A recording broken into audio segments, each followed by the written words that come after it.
Welcome to the Tribe of the Restored Warrior podcast, where coming home changed doesn't mean you're broken.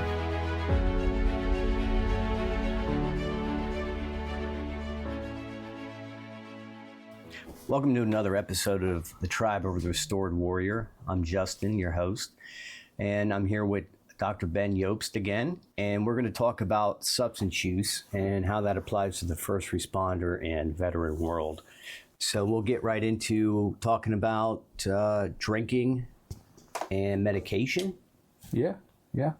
I think it's really important to mention medications can be extremely helpful for us. SSRIs, things that can help us balance anxiety, things like that. But we also have to be extremely careful in that territory with medications and drinking. There's our medications that can get prescribed to us like oxys, benzos, Xanax, and then heavy amounts of drinking. And what I've seen, and I'm sure you've seen it as well, is within our community, there's a tendency to start to use those a little bit more than we probably should, and then we end up addicted. Myself, I'm an example of that. It started with a beer here, beer there, a whole lot of beer, and then a bottle of whiskey at one point every night. And I had to stop drinking altogether because it was like ruck marching on a broken knee. What about you? Yeah, so the progression gets a hold of you. Me too. It started with one thing, ended up being another. Fast forward a couple years, and it's like 7 years just disappeared. And they did the medication route too, and it's funny. None of it ever worked because I never stopped drinking during it. Yeah. And that's a big important thing there. If we're trying to self-medicate while we're also being treated by a doctor, and again, making sure that our doctors are culturally competent and we're being honest with our doctors. If we're telling them, I have anxiety and I don't understand why, but we're putting down a bottle of tequila a night, it might have something to do with the anxiety. So we got to be honest with those doctors. But with that substance use, when we get ourselves into a situation that the substances are taking control, and it sneaks up on us, such as if we don't have that substance, we're getting mad, we're getting uncomfortable. That's a sign that there's a problem. Dangerous behaviors, we're drinking and driving, we're getting in fights, we're taking things that aren't ours.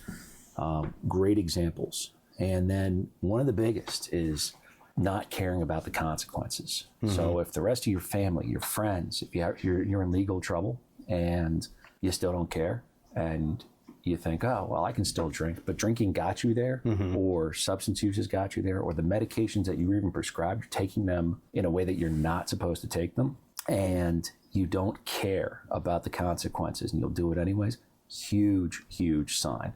And again, when you have PTSD or post-traumatic stress and you're adding drinking or substances onto it, I'm not saying that every vet first responder out there needs to be a teetotaler, but it is like ruck marching on a wounded knee or an injured knee.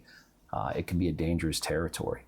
You want to talk a little bit about the danger of like DTs, and then also maybe some of the medications that we would get prescribed? Yeah. So DTs, when we're doing a lot of drinking, our body becomes addicted to it. And drinking is actually one of the few types of substances that the withdrawal can actually kill you. So if you start getting shakes when you're trying, so say you got a guy who's trying to stop drinking and he starts getting the shakes and he starts having seizures, it is 100% time to get them to the hospital because that can actually be fatal. Very, very important. Really, any type of serious withdrawal situation should be done by medical professionals. Again, that's not weak to do it that way. That's just getting the right help so that it doesn't kill us. Now, when we get into medications, I don't want to do too deep of a dive into that. Let's leave that for the individual's medical professional themselves. But again, making sure that's a culturally competent medical professional. They are working with veterans, first responders. They know your background. They know what's going on with you, and ask around. That's an important thing. Talking to other vets and first responders and making sure that doc is good to go for us, that he's not overprescribing, that you're not looking around and, every veteran that goes to him is addicted to oxycodone. That's a problem. Probably don't want to go to that doctor. That doctor might want to, watch his back because he's probably going to get himself investigated. But again, sharing our stories, making sure that we're really keeping an eye on one another, we're sharing our culture of recovery, our culture of being healthy. That's the most important piece here, is making sure that we are keeping an eye on one another. And we talked a lot about isolation. Isolation is bad for us, but that's not to say that we don't need our own time. I hear a lot guys say, hey, is it isolating when I'm taking a day for myself? No, that's not isolating. Isolating is when you are pulling away from everybody else and you're averse to wanting to be around them. That's isolating. All right, ladies and gentlemen, keep an eye on those substances in your drinking, take care of each other, and get help from culturally competent doctors when possible. Thanks for listening to the Tribe of the Restored Warrior, and we'll catch you next time.